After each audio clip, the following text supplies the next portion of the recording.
US president Donald ട്രംപിന്റെ നേതൃത്വത്തിൽ നിലവിൽ വന്ന സമാധാന സമിതി അഥവാ ബോർഡ് ഓഫ് പീസ് 20ഓളം രാജ്യങ്ങൾ അംഗമായിട്ടുണ്ട്. ഇതിന്റെ പ്രവർത്തനം തുടങ്ങിയത് ഈ കഴിഞ്ഞ ദിവസമായിരുന്നു. പാകിസ്ഥാനും സമിതിയിൽ ചേർന്നിട്ടുണ്ട്.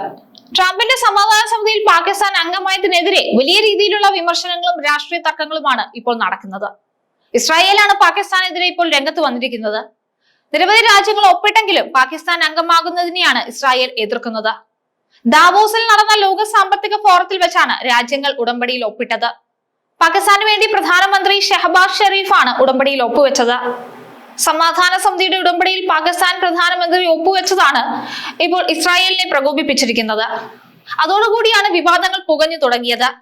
സമിതിയിൽ അംഗമായ ഇസ്രായേൽ പാകിസ്ഥാന്റെ കടന്നുവരവിനെ ശക്തമായി എതിർക്കുകയാണ്. ഗാസയുടെ പുനർനിർമ്മാണത്തിനോ അവിടെ വിന്യസിക്കുന്ന സമാധാന സേനയിലോ പാകിസ്ഥാന് യാതൊരു പങ്കുമില്ലെന്നാണ് ഇസ്രായേൽ പ്രധാനമന്ത്രി ബെഞ്ചമിൻ നെതന്യാഹു തുറന്നടിച്ചത്. ഇനി എന്തുകൊണ്ടാണ് നെതന്യാഹു ഇത്തരത്തിലൊരു നിലപാട് എടുത്തതെന്ന് ചോദിച്ചാൽ അത് പാകിസ്ഥാന്റെ കയ്യിലിരിപ്പ് കൊണ്ട് മാത്രമാണ്. പാകിസ്ഥാൻ ഭീകരവാദത്തെ പോറ്റി വളർത്തുന്നതും ആഗോളതലത്തിൽ സ്പോൺസർ ചെയ്യുന്നതുമാണ് നെതന്യാഹുവിനെ പ്രകോപിപ്പിച്ചത്. തീവ്രവാദത്തെ പിന്തുണയ്ക്കുന്ന ഒരു രാജ്യത്തെയും ഗാസയിലേക്ക് സ്വീകരിക്കില്ല എന്നാണ് ഇസ്രായേൽ പ്രധാനമന്ത്രി പറഞ്ഞു വെക്കുന്നത്.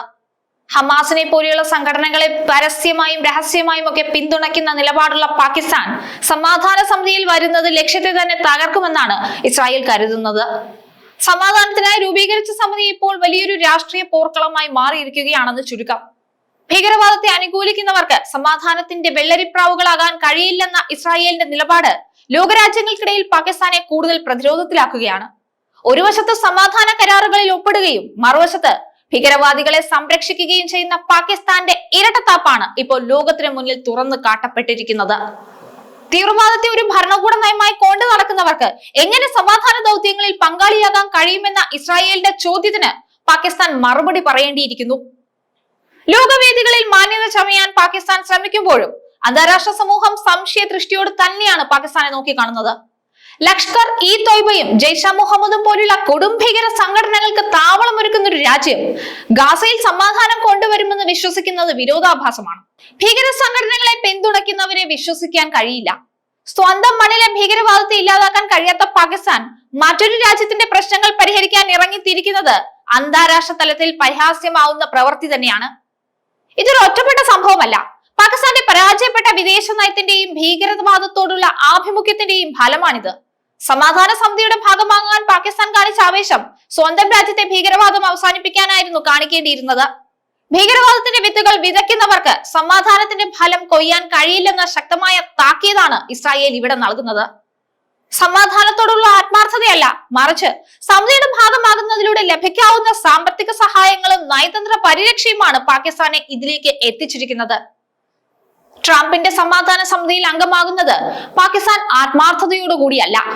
അങ്ങനെയെങ്കിൽ പാകിസ്ഥാൻ എന്നീ ഭീകരവാദം അവസാനിപ്പിച്ച് നന്നായേനെ. ട്രംപിനെ പ്രീതിപ്പെടുത്താൻ വേണ്ടി മാത്രമാണ് ഇത്തരമൊരു സമാധാന സമിതിയിൽ പാകിസ്ഥാൻ അംഗത്വം എടുത്തിരിക്കുന്നത്.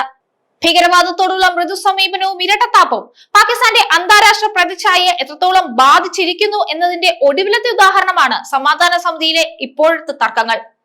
സ്വന്തം മണ്ണിലെ ഭീകര സംഘടനകളെ അമർച്ച ചെയ്യാൻ കഴിയാത്തവർ ഗാസയിലെ സമാധാന ചർച്ചകളിൽ ഇടപെടുന്നത് വിരോധാഭാസമാണെന്ന ഇസ്രായേലിന്റെ വിമർശനം ലോകരാജ്യങ്ങൾക്കിടയിൽ പാകിസ്ഥാനെ ഒറ്റപ്പെടുത്തുന്നത് കൂടിയാണ്.